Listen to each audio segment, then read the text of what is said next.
So welcome back to another video और ये second part है वीडियो की। कल हमने डिस्कस किया था कि मार्केट में सपोर्ट एंड रेजिस्टेंस क्या करते हैं, ट्रेंड लाइन क्या करती है और जब मार्केट कंसोलिडेट करती है तो कितने बड़े मूव आते हैं, और इसमें हम डीप जाएंगे कि मार्केट के फेज क्या होते हैं। तो मार्केट में तीन टाइप के ही फेज हो सकते हैं, एक है अप ट्रेंड, एक है साइडवेज और एक है डाउन ट्रेंड। अब जब भी मार्केट अप ट्रेंड में जाएगा तो हायर हाई हायर लो का पैटर्न बनेगा। इसका मतलब क्या है? अब ये फार्मा सेक्टर का स्टॉक है, इसमें मुझे क्या दिख रहा है कि मार्केट में एक लो बना, फिर एक हाई बना, फिर पिछला लो टूटा नहीं तो क्या हुआ, ये हायर लो हो गया, फिर पिछला हाई टूट गया तो ये हायर हाई हो, ये एक लो है, ये एक हाई है, ये दो पहले हमने मार्क करे। अब अगला लो पिछले लो से ऊपर है, इसका मतलब ये वाला लो रिस्पेक्ट था तो ये वाला क्या हो गया, हायर लो। तो अगला हो गया हायर हाई, क्यों? क्योंकि पिछले हाई को इस वाले लो ने ब्रेक कर दिया तो ट्रेंड ऊपर की साइड चल रहा है, तो ये हो गया हायर हाई। तो ऐसे ही मार्केट में अभी भी इस स्टॉक में अब ट्रेंड ही चल रहा है। हम फिर से हायर लो पे हैं, इसको मैं इधर शिफ्ट करूं और इसको मैं डिलीट कर दूं तो हायर लो, और ये है अभी का करंट हायर हाई। तो हायर लो हायर हाई, ये भी हायर हाई था, और इससे पता चलता है हायर टाइम फ्रेम पे हम इस स्टॉक में अभी भी बुलिश है। ये कौन सा स्टॉक है? ये फार्मा सेक्टर का स्टॉक है, खुद देखो तुम मंथली टाइम फ्रेम पे। सारे एग्जांपल एफएनओ स्टॉक में से होंगे, 213, इसकी लिस्ट तुम्हें एनएससी की साइड पे मिल जाएगी। अब एक और स्टॉक देखते हैं, रियलिटी सेक्टर का स्टॉक है, मंथली टाइम फ्रेम पे देख सकते हो। इसमें भी सेम पैटर्न है, रिपीट कर रहे हैं, लो और हाई, फिर हायर लो और हायर हाई, और अब मार्केट नीचे आ गया बट अभी भी ये हायर लो रिस्पेक्टेड है। और क्योंकि मार्केट ब्रेक करके प्रीवियस रेंज को वापस रेंज के अंदर आ गया तो अब हम कंसोलिडेट कर रहे हैं हायर टाइम फ्रेम पे। ये मैंने पिछली वीडियो में बताया था सपोर्ट एंड रेजिस्टेंस के साथ। इसको फिर से रिपीट करेंगे, सारे प्रोसेस को सबको जोड़ेंगे।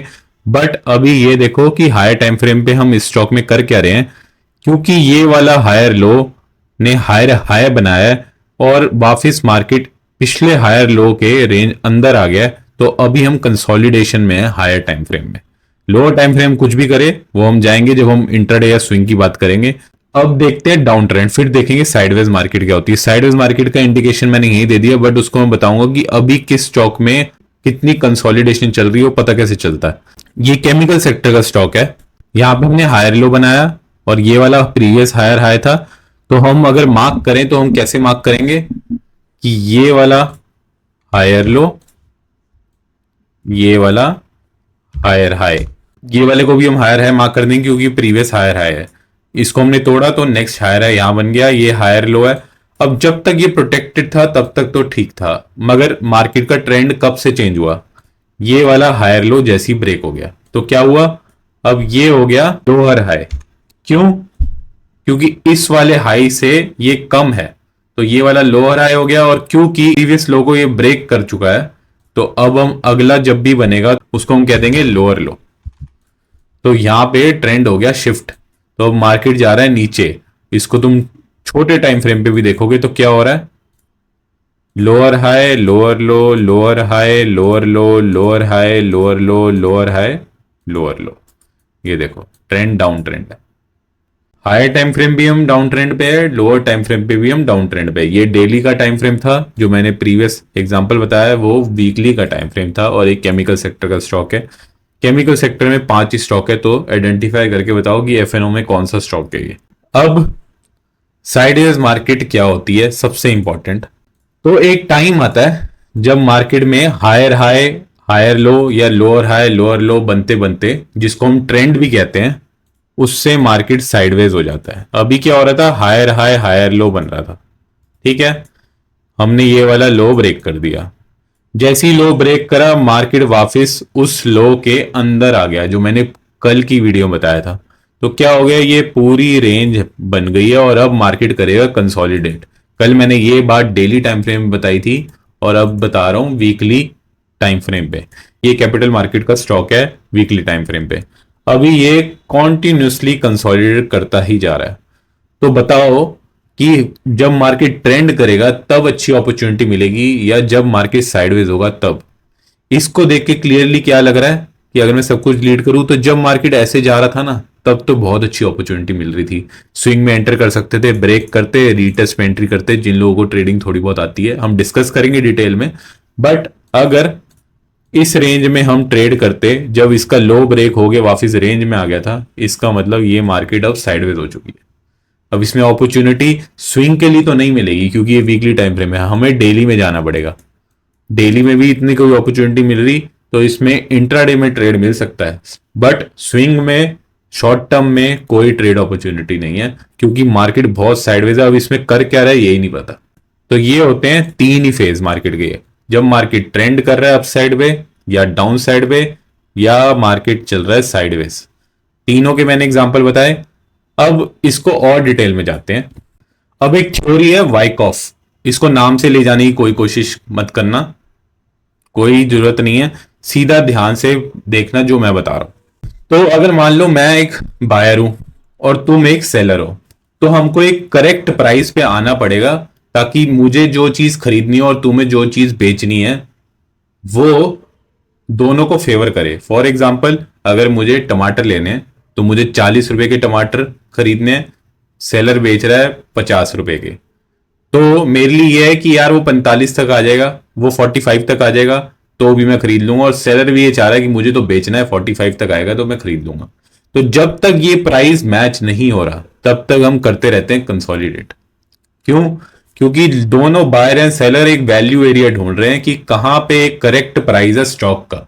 जब तक वो ढूंढ नहीं लेते ना, तब तक प्राइस कंसोलिडेट करता रहता है, करता रहता है, करता रहता है, और फिर ईदर साइड ब्रेक करता है। इधर हम देख रहे हैं ब्रेकआउट अप साइड में, जहां पे अब फिर हायर हाई बनाने लगते हैं। ये क्या हुआ, ये हायर लो, ये हायर हाई, फिर हायर लो बन गया। इधर दिख रहा होगा यहाँ पे स्टार मार्क है।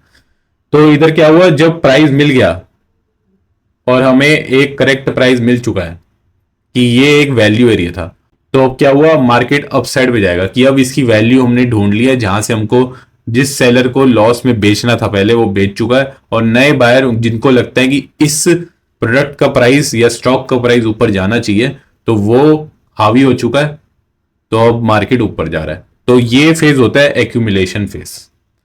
जब मार्केट ऊपर जा रहा होता है तो वो होता है ट्रेंड, जो हमने देखा था, हायर लो हायर है। और फिर जब कंसोलिडेट करता रहता है और बाय फिर नीचे आ जाता है, तो इसको कहते हैं डिस्ट्रीब्यूशन। तो यहां पे था एक्यूमुलेशन, ये था ट्रेंड, इसको कहते हैं डिस्ट्रीब्यूशन, और फिर से आ गए डाउन ट्रेंड। इसको स्टॉक के एग्जांपल के साथ देखते हैं। अब नोटिस करोगे एक सिंगल कैंडल पे, ये मंथली टाइम फ्रेम का चार्ट है, और ये कंज्यूमर ड्यूरेबल का स्टॉक है, बहुत ही फेमस स्टॉक है। एफएनओ में बहुत वायलेंट मूव आते हैं, बताना कौन सा स्टॉक है। ये बता दूं, वायर्स एंड केबल का स्टॉक है ये। तो अब एक सिंगल कैंडल में देखो कितना टाइम कंसोलिडेट करा है। अगर मैं यहां पे इस एरिया को मार्क करूं, डिफॉल्ट पे ले जाऊं, तो हमें पता चल जाएगा, अप्लाई डिफॉल्ट। ऑलमोस्ट 549 डेज यहां पे कंसोलिडेशन थी, मतलब एक साल से भी ज्यादा बायर्स एंड सेलर्स इसका करेक्ट प्राइस ढूंढ रहे थे, जो कि था 2600 के अराउंड। जब इसे ब्रेक किया तो हमें पहला हायर हाई मिला, फिर हायर लो, फिर higher high, higher low, higher high, higher low, और अब फिर से हम ब्रेक कर रहे हैं इसको। नोटिस करो तो मंथली टाइम फ्रेम पे क्या दिख रहा है, क्लियरली ये एक अप ट्रेंड में एक बहुत बड़ी कंसोलिडेशन के बाद, उस कंसोलिडेशन को हम देखें, सिंगल कंसोलिडेशन ने जो कि है 2500 के अराउंड या 2600 के अराउंड, उसके ब्रेक होने के बाद मार्केट ने जो अप ट्रेंड दिया है वो ऑलमोस्ट 270% का है। 10,000 के अराउंड चल रहा है स्टॉक, 2500 प्लस 7500, 10,000 का प्राइस चल रहा है स्टॉक का। तो इससे तुमको इजीली पता चल जाएगा कौन सा स्टॉक है। तो अब अप ट्रेंड आया, अगर मार्केट को अब डाउन ट्रेंड जाना है तो हम एग्जांपल देखेंगे, तो इसमें क्या होना चाहिए कि ब्रेक करे, कंसोलिडेट करे, करता रहे कुछ दिनों तक करता रहे, फिर इसमें डाउन ट्रेंड आ जाए। और इसका करेक्ट एग्जांपल था प्रीवियस स्टॉक जो मैंने बताया था। इसमें क्या हुआ, वीकली टाइम फ्रेम का चार्ट है, इसको मंथली टाइम फ्रेम करते हैं, तो हम क्लियरली कंसोलिडेट करते रहे एक ही कैंडल के अराउंड। अगर तुम देखो तो ये वाली जो कैंडल है उसके around, single candle monthly time frame के अराउंड पहले ब्रेक किया, वापस आए, कंसोलिडेट करते रहे, उसकी रेंज में ही चलते रहे। यहाँ पे देखेंगे हम ट्रेंड लाइन बाद में कैसे मार्क करना है, कल मैंने बताया था एक बार, उसको डिटेल में देखेंगे। फिर हम अप ट्रेंड दिखाया, अप ट्रेंड दिखाने के लिए हमने क्या किया, हायर हाई हायर लो बनाते रहे, और जैसे ही हायर लो ब्रेक हुआ वापस मार्केट उसी के अंदर आ गया, तो कंसोलिडेट कर रहे हैं। तो ये अब डिस्ट्रीब्यूशन फेज है, या सेकंड एक्यूमुलेशन फेज है। यहां पे मैंने क्या बताया, जब एक्यूमुलेशन होगी तो मार्केट ब्रेक करेगा अपसाइड पे, फिर डिस्ट्रीब्यूशन डाउन साइड पे। अब यहां पे मार्केट है इस टाइम पे उस स्टॉक में, तो अब यहां से फिर से री एक्यूमुलेशन होगी या डिस्ट्रीब्यूशन होगी, वो तब पता चलेगा जब इसके ब्रेकआउट के बाद कोई रीटेस्ट या थोड़ा टाइम मार्केट रुकता है ब्रेक करने के बाद, उसको कंफर्म ना कर दे। वो हम डिस्कस करेंगे डिटेल में। तो ये ही फेज है। कल हमने बताया था कि सपोर्ट एंड रेजिस्टेंस क्या होता है, उसके बेसिस पे ट्रेंड लाइन कैसे मार्क होती है, और एक छोटा सा पार्ट ऐड किया था कि कंसोलिडेशन कहां होती है। आज मैंने बताया कि क्या मार्केट के फेजेस हैं और क्या मार्केट की साइकिल है। फेज मैंने बताया कि ट्रेंड कैसे करता है, साइडवेज कैसे होता है, और उसकी साइकिल क्या होती है। ये है एक्यूमुलेशन, ये है री एक्यूमुलेशन, डिस्ट्रीब्यूशन पता नहीं। डिस्ट्रीब्यूशन का करेक्ट एग्जांपल देखना हो तो स्मॉलर टाइम फ्रेम पे जाया करो। अभी तक हायर टाइम फ्रेम पे हम देख रहे थे मंथली में, अब वीक डेली में देखो कि इधर हुआ क्या। हमने एक ब्रेकआउट दिया था, उसका ब्रेकडाउन दिया। ये भी स्टॉक कंज्यूमर ड्यूरेबल का है, इसका प्राइस चल रहा है अभी 15,000 12,000 के अराउंड, ये भी तुम्हें इजीली मिल जाएगा। तो अब इसको ब्रेक किया और वापस रेंज में आ गया। तो इधर क्या हो रहा है, हायर हाई के ऊपर जो है ना, वो भी सेलर भी एक्टिव है और नीचे बायर भी एक्टिव है, और दोनों को वैल्यू एरिया नहीं मिल रहा।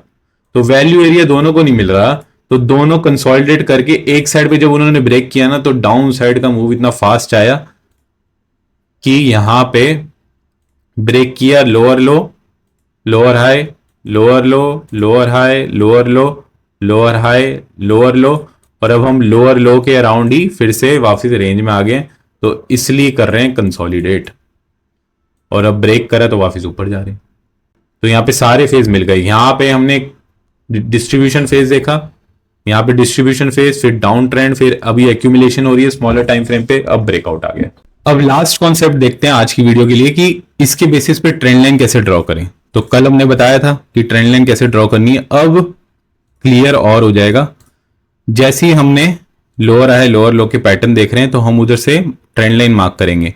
नोटिस करोगे तो यहां पे जैसे ही उसने ब्रेक किया था उसकी रेंज में आ गए, तो ट्रेंड टूट गया पहली।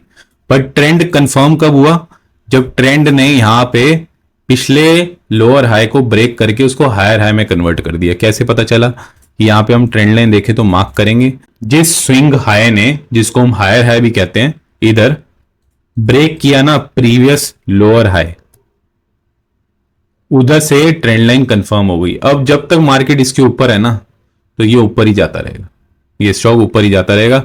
अब वो कहां तक जाएगा, इसमें थर्ड वीडियो तक बताऊंगा, जिसमें हम प्रीमियम डिस्काउंट कॉन्सेप्ट का लॉन्च करूंगा, जिसको मैं एक्टिवली स्विंग ट्रेडिंग के लिए यूज करता हूं।